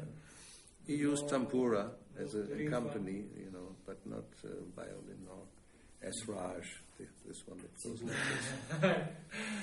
И как се казва, Шрила Прабхупада използваше тампура, но нямаше цигулки и разни други такива флейти и така нататък. Yeah, that's especially for the temple. Then later there are some other examples that he did do these things for attracting the public. Имало различни примери, в които тези неща са били използвани за атрактиране на публиката. Yes. Публични такива. Even he had some professional drama theater for, you know, displaying some Имало такъв професионален театър. for the public. His devotees, he said they shouldn't go to watch it. Yes, interesting. No? Well, I mean, not Krishna Lila, maybe Harish Chandra. No, Srila Bhaktisiddhanta. We're talking about Srila Bhaktisiddhanta. Дали са, когато имало такъв случай, в който професионален такъв театрална постановка имало с различни такива инструменти и то е било предназначено за публиката да ги привлече и Шрила Бхактисиддханта Сарасвати казал на преданните никой да не ходи да гледа представлението. And he did not approve the Mridanga players just to be playing without singing. He would stop them and tell them to participate. И когато имало такъв мридангист, който само свирил на мридангата, а пък не пеел, той веднага отивал, спирал го и му казал, докато свириш на мриданга, трябва да пееш също. Трябва да вземеш участие в пеенето. So, different subject about Shastra and speaking and lectures. Имаме да вземем сега други аспекти, свързани с учението в шастрите и с говоренето. So in those days there was no TV and no internet and nothing of the like. Simple life. По това време живота бил такъв семпл, обикновен, нямало телевизори и интернет. So therefore, whenever there was a, known speaker coming, they would go and listen. Actually. И когато идвал някакъв нов такъв проповедник, да кажем, и говорител, повечето хора обикновено отивали и слушали. But even for those days, his lectures were very long. Но дори и за това време, когато живота бил доста прост, неговите лекции били много дълги. Minimum 2 hours, sometimes 3, 4, even 5 or more. 5, yes. Beginning in the morning and until the afternoon. So I think nobody is able to nowadays to do that.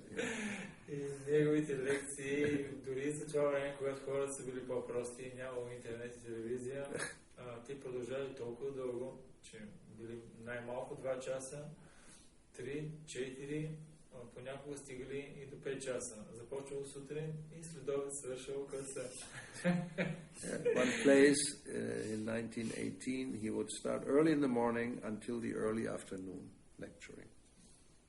So that means 1880 започвали сутрин класовете и рано сутрин и свършвали късно следобед. And then again from evening until late night. А пък вечер като почнали, чак до среднощите продължават. There was an announcement in Bombay. He would speak from 4 in the afternoon until 8 in the evening every day. In Bombay?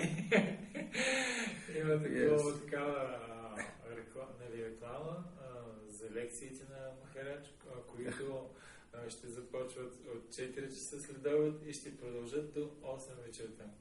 And unlike most of these typical speakers, he would speak primarily on tattva and very rarely on lila. И точно обратното на другите говорители, Той е говорил повече за татва и много рядко за темите му били свързани с лила. And when it was Lila Katha, it was also always through the lens, of Tattva Gyan. И дори когато говорил за лила ката, той го дал през призмата на знание, татва гян, знанието за татва. Sometimes he commented on his way of speaking. He commented. Yes. Понякога той коментирал начина за говорене. So no one can enter into bhakti without understanding the uselessness of all viewpoints and theories of this world. Той казва, никой не може да nobody can understand. Enter into bhakti. Enter. Никой не може да влезе в разбирането на бхакти, докато не разбере напълното безсмислие и безсмислие на всички материали. Well, to understand the worthlessness of all viewpoints and theories of the material world.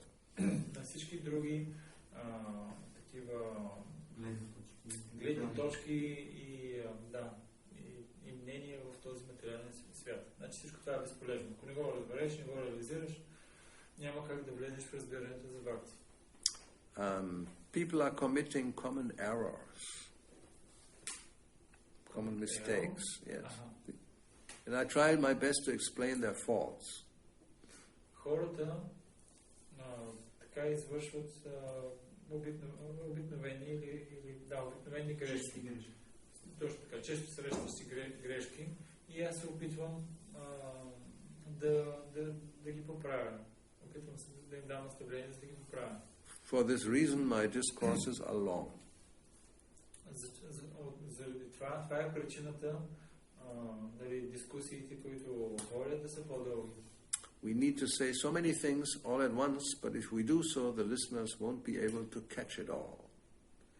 Ние трябва да кажем толкова много неща, но това трябва неведнъж да стане и ако ние го направим това, тези, които слушат, те няма как да разберат изобщо те нищо няма да успеят да разберат. So we have to speak in little bits to get it understood. И той за това казва, ние трябва да говорим на такива малки хапки, по-малко да даваме, за да те да са способни да го разберат. Okay. Let's see what else we have. It's a little late, right? Ekadasi. Let's speak about Ekadasi. Нека да поговорим малко за Екадаши. And we have here some examples of principles and details. Имаме тук пример за принципност и за принципи и детайли. He said that doing the needful for preaching was more important than rigid fasting. Той това, което казваше, е да направим това, което е необходимо, свързано с проповядването, е по-важно, отколкото да се ангажираме в гладуване. One time on Ekadasi, most of the devotees in the temple, they were fasting. And fasting means no eating, no drinking, anything. И веднъж в храма, по време на Екадаши, повечето преодадени били така в храма, който означава, че те гладували, който означава нито храна, нито вода, абсолютно нищо не приемали. But, one devotee, he took some anukalpa prasada, means some fruit, no grains, and then he went out to preach. Но имал един преодаден, който хапнал малко такъв екадаши прасада, който означава анумата. Anukalpa, it's called. Анукалпа прасадам, който означава беззърнени храни, някакви плодове хапнал и отишъл да проповяда. So Srila Saraswati Thakur commented, he has understood the principle of the Gaudiya Mat. И Srila Bhaktisiddhanta Saraswati, той коментирал за този преодаден, че той е разбрал принципите на Гаудия Мат. On another Ekadasi, Hayagriva Brahmachari was supposed to attend a speaking engagement. А на друго Екадаши, Хая Грива Брамачари би трябвало, той бил имал такъв ангажимент, в който трябва да проповяда, да говори. But he didn't feel very well, so he decided to skip the program and just fast that day.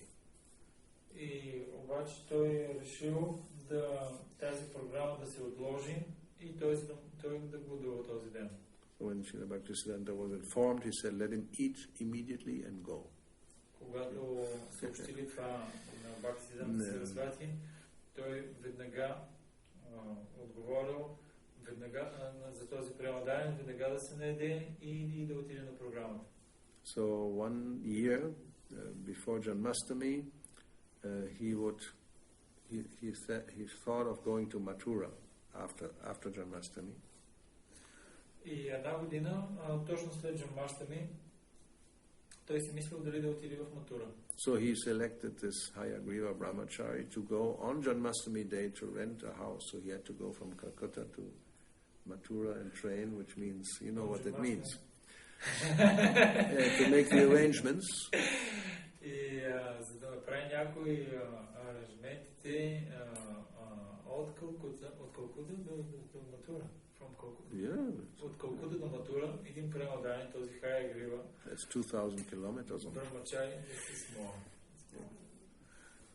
да, той трябва да отиде да направи аранжментите от Калкута до Матура, за да, нали, и то точно на деня на Джанмаштами, за да подготви нещата за Бхактисиддханта Сарасвати. So, considering the long and strenuous journey this devotee would have to do, he asked his own cook to prepare a meal. И за да може да се подготви за дългото пътуване, той помолил своя готвач да приготви да му приготви храна. It was Janmashtami, you should observe fasting, we know, until midnight, but the meal was including rice and everything. Но въпреки че било Джанмаштами, на който знаем, че човек не трябва да яде зърнени и така нататък, но въпреки това в менюто, в храната имало рис и всякакви други храни.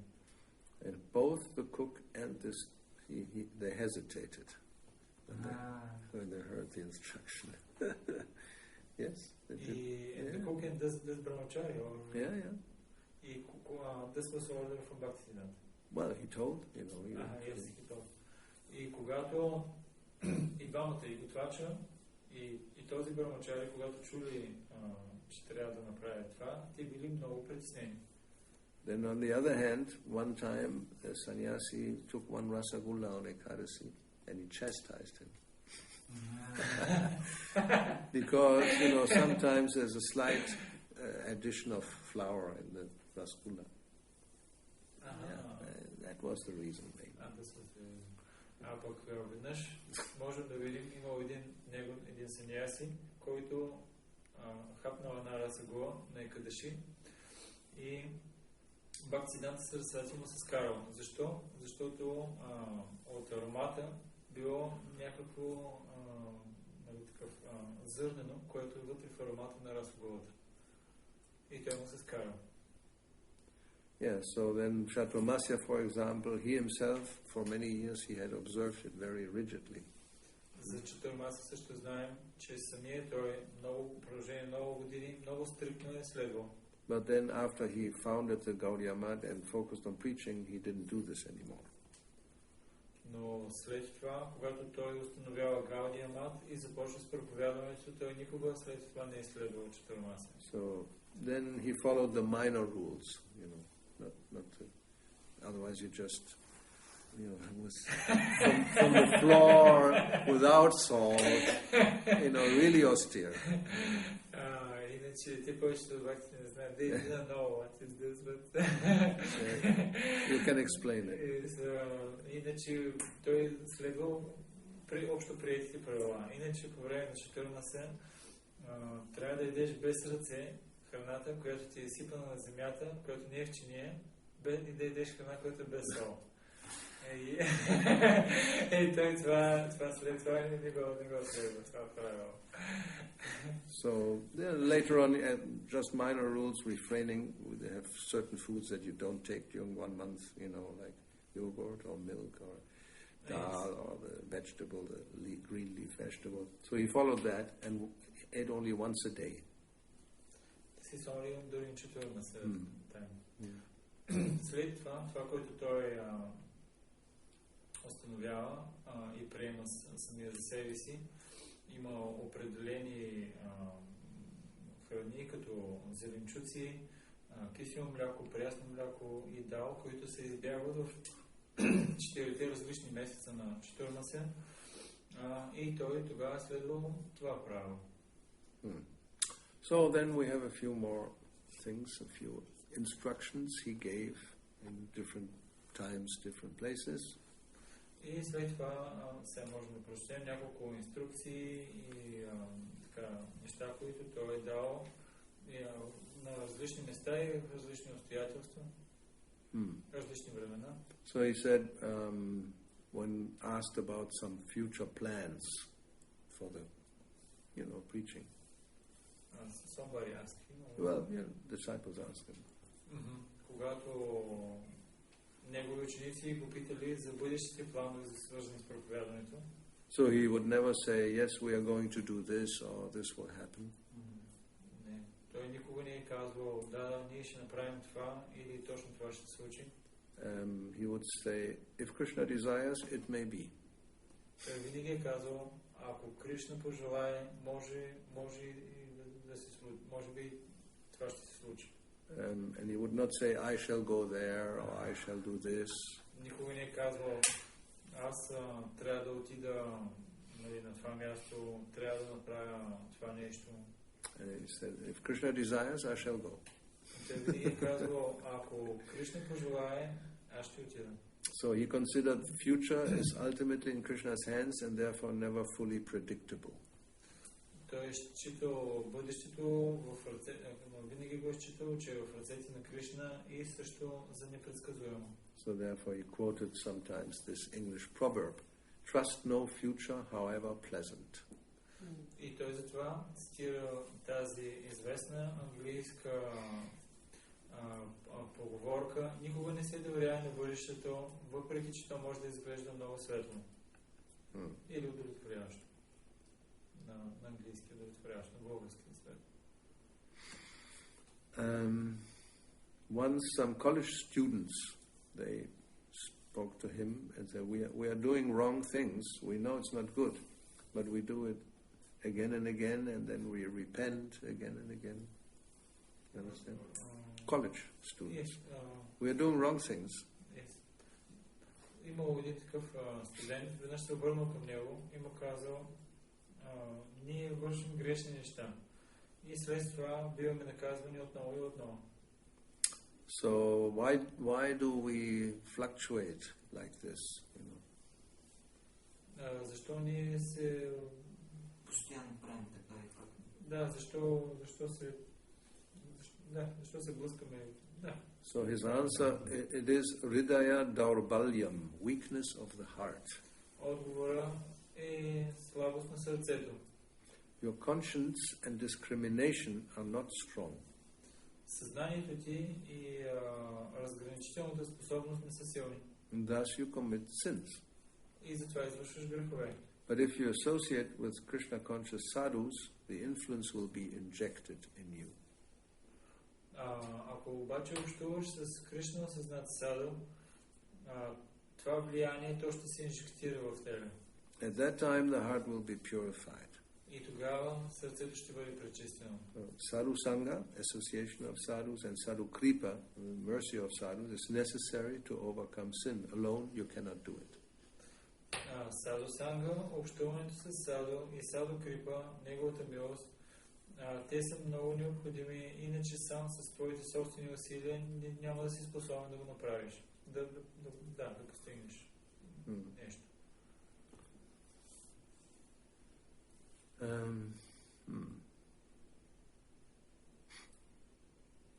So, let's see. Anything well, it's almost 10 o'clock now, so maybe if you have any more comments or questions, otherwise we can do some Mangalacharana and Pushpanjali. I hope we have some petals or something to throw. Yes, we should have. What is this last statement without association? We know. Yes. But about What? cripples? Mercy. Mercy. How can you understand the cripples? I don't know. No, but if you follow their instructions and please them, then the devotees, you get their mercy. No? That's the idea. Как да разбираме за общуването и за милостта на саду или на преемоданите? Махарадж каза ми, като следваш инструкциите, като ги удовлетвориш, преемоданите те ще дадат с милост, с крипа. People ask for blessings, So, what does that mean? Хората молят за благослови. Какво означава изобщо това? They have this idea that if you touch on the forehead, or you go like this, and something mystical will happen, and they are blessed. Хората имат това разбиране, че ако ги докоснеш по главите или направиш така, ще стане мистично действие и те ще бъдат благословени. So maybe, I don't know. I think Prabhupada never did this, so I don't think that's... So that's not the way we understand how blessings work. No, blessings are like the sun. The sun is there, now it's there, but we are inside. We don't get much benefit. We get a little light, right? Yes? Благословите са там, както прямо след слънцето навънка има слънце, но ние сме тук вътре и не можем да се възползваме толкова от слънчева светлина. Има някаква светлина. But you don't get the full benefit. You don't get vitamin D by just seeing the light of the sun. You have to go directly in the sun and expose yourself, then you get the blessing. Но не получаваш пълната полза от това, от слънцето. За да получиш пълната полза от слънцето, трябва да излезеш навънка, за да може да те огрее. So, blessings are there, it's already there, but you have to put yourself into the right position to receive, like the sunshine. Благословите са там, но ние трябва да поставим себе си в правилните обстоятелства, за да сме способни да възприемем милостта, както светлината. Както слънчевата светлина. Normally, it's the instructions Krishna's words, we hear by hearing, then if we follow, then we are blessed. Обикновено, като слушаме инструкциите на Кришна, и ако ги следваме, тогава ние сме благословени. Generally we say, Yasya prasada bhagavat prasada. No? How do you get the mercy of Krishna or please Krishna by pleasing his devotees? So how do you please the devotee? By following his instructions. That's generally how it works. И ние всеки ден пеем, без да удовлетворим преданодайния, ние не можем да удовлетворим Кришна. И как да удовлетворим преданодайните, като следваме инструкциите. So, anything else? Нещо друго? So. I have a question. I know that Bhaktisiddhanta was very good Astrolog. Yes. And why Prabhupada say not to be so attached to astrological? Because nowadays there's nobody as good as Srila Bhaktisiddhanta. They pretend, and then they say you tell so many things and they take your money and it's all useless. Въпросът е свързан с... знаем, че Бхактисиддханта Сарасвати е бил много добър астролог. But he gave it up as soon as he founded Gaudiya Math and all. Just was past history.